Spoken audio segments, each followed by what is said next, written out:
আসসালামু আলাইকুম dear viewers, আশা করি ভালো আছেন আপনারা। খুব সুন্দর একটা ভিডিও নিয়ে আজকে আপনাদের সামনে চলে এসেছি। শীতের সকাল, আপনারা যে সিনারিগুলো দেখতেছেন এটি বাংলাদেশের সবচেয়ে বড় গোচারণ ভূমি। এটি মূলত সিরাজগঞ্জ জেলার শাহজাদপুর উপজেলায় রয়েছে, রাউতারা এলাকায়। রাউতারা এখানে মূলত শীতকালে এই সময় বিভিন্ন রকমের ঘাস এগুলো বোনা হয়ে থাকে। ঘাস লাগানো হয় গরুদের জন্য, এবং গরুগুলো খোলা আকাশের নিচে থাকে। এই জায়গাগুলো এতই সুন্দর যে এখানে গরু পালনের জন্য স্পেশাল জায়গা আমরা মনে করি। এবং এখানে গাভীগুলো যেগুলো দেখতে পাচ্ছেন আপনারা, সেই গাভীগুলো অনেক দুধ হয় এবং ঘাসগুলো অনেক পুষ্টিগুণ সম্পন্ন।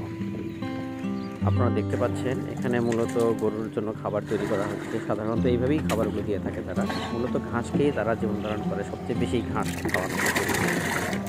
তো বন্ধুরা, ভিডিওটি যদি ভালো লাগে তাহলে অবশ্যই লাইক কমেন্টস করবেন এবং শেয়ার করে অন্যকে দেখার সুযোগ করে দেবেন।